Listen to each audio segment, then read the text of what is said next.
Okay, so you brought us some excerpts from the Essential Mae Brussell, Investigations of Fascism in America.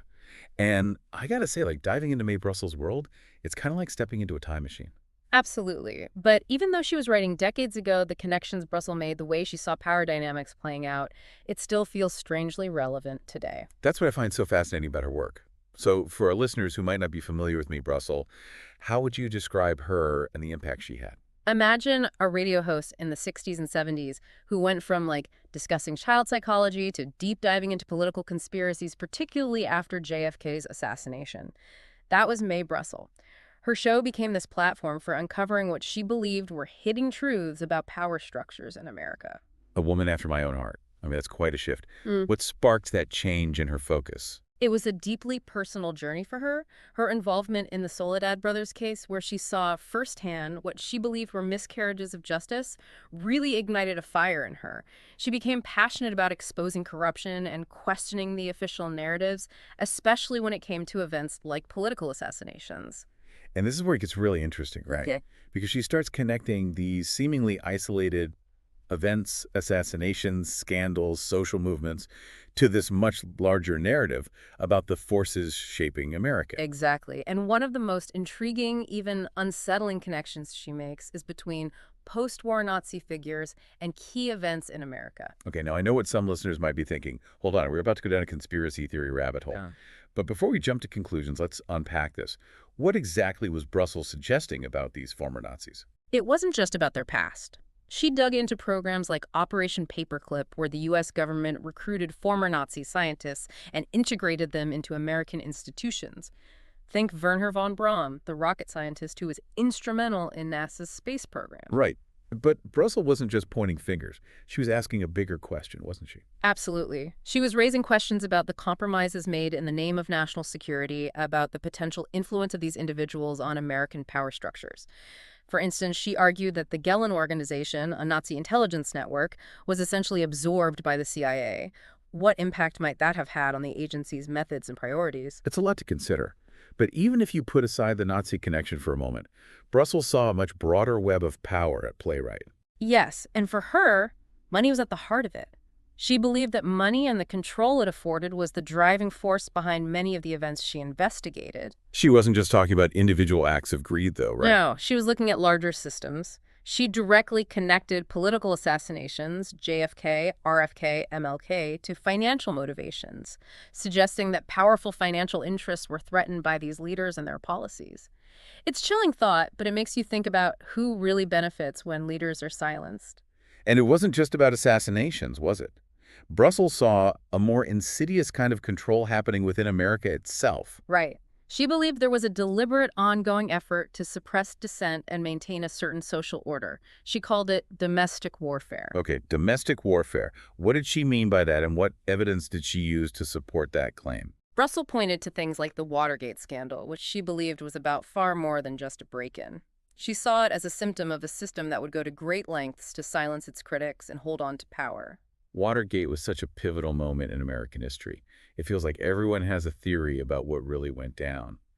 But what made Brussels' take on it so different? She saw a level of orchestration and malice that went far beyond the typical political scandal. Brussels claimed that figures like E. Howard Hunt, a former CIA operative, and G. Gordon Liddy, a former FBI agent, both deeply involved in the Watergate break-in, were connected to a shadow network determined to manipulate the levers of power from behind the scenes.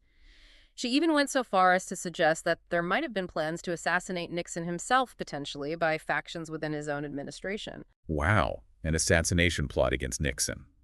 To what end? It sounds like something out of a political thriller. It does, doesn't it? But according to Brussels, this potential plot wasn't about personal gain. It was about exploiting a climate of chaos and fear. She argued that certain powerful individuals were seeking to take advantage of the ensuing instability to declare martial law and consolidate their grip on the country. It's a chilling thought, especially considering the political climate of the time. The assassinations of JFK, RFK, and MLK were still fresh in everyone's minds.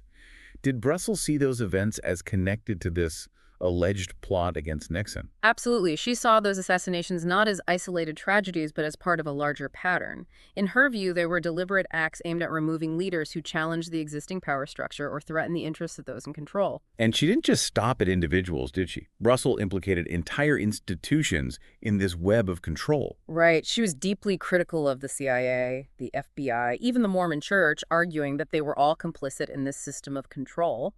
But what's interesting is that she didn't just make sweeping accusations. She dug into specific events, individuals, and connections. For example, she pointed to the mysterious deaths of several Watergate witnesses as potential evidence of a cover-up, suggesting that those in power were willing to go to extreme lengths to protect themselves and their secrets. She even wrote that letter to Nixon Rye, Right. the one where she lays out her concerns about a conspiracy against the American people and urges him to come clean. Exactly. That letter in many ways encapsulates Brussels' unwavering belief in her work. This wasn't just some intellectual exercise for her. She saw herself as engaged in a battle for truth and justice, and she was deeply concerned about the future of American democracy. You know, when you look back at some of the things that have come to light since Brussels' time, the revelations about CIA coups, the FBI's COINTELPRO program, the growing influence of money in politics, it's almost as if she had this uncanny ability to see through the facade and predict the future. It's true. While some of her theories might seem outlandish, especially at first glance, there's often a grain of truth, a kernel of insight that makes you question everything you thought you knew. So with all that said, what can we as listeners in the 21st century really take away from Mala Brussels' work? It's easy to get lost in the weeds of her theories, but what's the bigger picture here? I think the most important takeaway is this. Power is often exercised in subtle, even invisible ways. It's not always about brute force or overt oppression. It's about controlling the narrative, shaping public opinion, and silencing dissent. And those are tactics that are just as relevant today as they were in Brussels' time. It's a reminder that we should always be questioning the information we're given, especially when it comes from those in positions of authority. Exactly. Brussels' work encourages us to be critical thinkers, to do our own research, and to never stop asking questions. Because, as she so powerfully demonstrated, the truth often lies hidden beneath the surface, waiting to be uncovered. Okay, so we've talked about Brussels' overarching theories about power corruption and social control. But let's zoom in on a specific case that she found particularly revealing: the Symbionese Liberation Army and the kidnapping of Patty Hearst. This is where things take a truly bizarre turn, right? It's almost like something out of a movie, you know. This heiress, Patty Hearst, kidnapped by a radical group, the SLA. Then the even wilder twist, she ends up seemingly joining their cause. It's a story that captivated the nation. But Brussels saw something much different playing out, right? You gotta remember, this was a media frenzy. The SLA, with their communiques and bank robberies, were dominating headlines, but Brussels believed this media spectacle was precisely the point. So she wasn't buying the straightforward narrative of a revolutionary group and their hostage. What was she suggesting instead? She believed the SLA was, at least in part, a product of manipulation, a tool for advancing a hidden agenda. She called it a PSYOP, short for psychological operation. Okay, I've heard that term before, PSYOP. But for our listeners who might not be as familiar, how would you explain it in this context? Imagine a meticulously planned operation designed not to win a war through brute force, but to shape perceptions to influence how people think and react.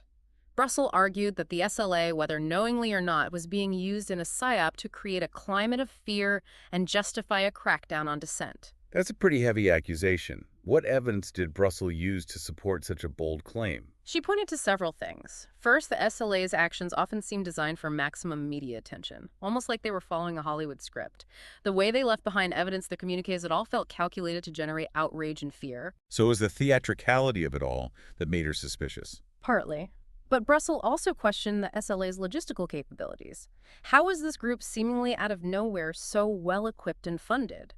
She suggested there had to be some level of support, whether directly or indirectly, from elements within law enforcement or intelligence agencies. Okay, so let me see if I understand this. She's suggesting that someone, perhaps within the government itself, was pulling the strings, using the SLA as a pawn to achieve a larger goal. That's exactly what Brussels was implying. She believed the ultimate aim of this alleged PSYOP was to create a wave of fear and paranoia. The public, terrified by this seemingly unstoppable wave of radicalism, would then be more accepting of increased surveillance crackdowns on activist groups and a curtailing of civil liberties, all in the name of safety and security. It's like she's saying, don't just look at the players on the stage. Look at who's controlling the spotlight, who benefits from the audience's reaction. Precisely. And remember, Brussels was writing at a time when the CIA's involvement in covert operations and domestic spying was still largely hidden from public view. Her theories might have seemed outlandish at the time, but in retrospect, given what we now know about the lengths to which power structures will go to maintain control, they hit differently. And one of the most intriguing parts of Brussels' analysis is her take on Donald DeFreeze, the leader of the SLA. She didn't see him as a mastermind, did she? No, she saw him as a tragic figure, a pawn manipulated by forces beyond his control. Brussels highlighted his troubled past, his time in prison, suggesting that he was vulnerable to manipulation, that his desire to fight injustice was exploited by those with a darker agenda. It's almost heartbreaking in a way. To think someone could be so driven by a desire for change, only to be used as a tool for the very forces they were trying to fight against. That's the insidious nature of manipulation, isn't it? It preys on our vulnerabilities, our ideals, twisting them to serve someone else's purpose. It's a cautionary tale for sure, but it also feels incredibly relevant today, wouldn't you say? I mean, we live in an age of misinformation, deep fakes, social media manipulation. It feels like the potential for these kinds of psyops, if that's what they are, is greater than ever. Absolutely. We're bombarded with information from all sides, and it can be difficult to discern what's real, what's fabricated, and who's ultimately benefiting from our reactions. But that's precisely why revisiting Mae Brussell's work is so important. It's like she's giving us a toolkit for navigating this increasingly complex and often deceptive world. She is. She's reminding us to be skeptical, to question everything, especially when it seems too sensational, too perfectly aligned with a particular narrative. It's about connecting the dots just like she did. Exactly. Look for the patterns, question the motives, and never underestimate the lengths to which some will go to maintain their grip on power. Wow. Okay, so we've covered so much ground in this deep dive into Mae Brussell's work. It's been eye-opening, to say the least. As we wrap up, what's the one key takeaway you hope our listeners will carry with them? I think the most important thing to remember about Mae Brussell is that she wasn't just trying to give us answers. She was teaching us how to ask better questions. It's not about blindly accepting her conclusions. It's about learning to think critically, to see through the facades just like she did. Exactly. She wanted to empower people to become their own investigators, to challenge the official narrative, to never stop seeking the truth, no matter how uncomfortable it might be. And on that note, for anyone listening who's feeling inspired to dive deeper into Brussels' world, we encourage you to check out her original broadcasts. They're a trip, but a worthwhile one. It's like eavesdropping on history in the making, and you might be surprised by how relevant her insights still feel today. And who knows, maybe her work will inspire you to start connecting some dots of your own. That's what we're here for, to spark curiosity, ignite those critical thinking skills, and hopefully leave you with more questions than answers. Thanks for joining us on this deep dive. Until next time, stay curious and keep questioning.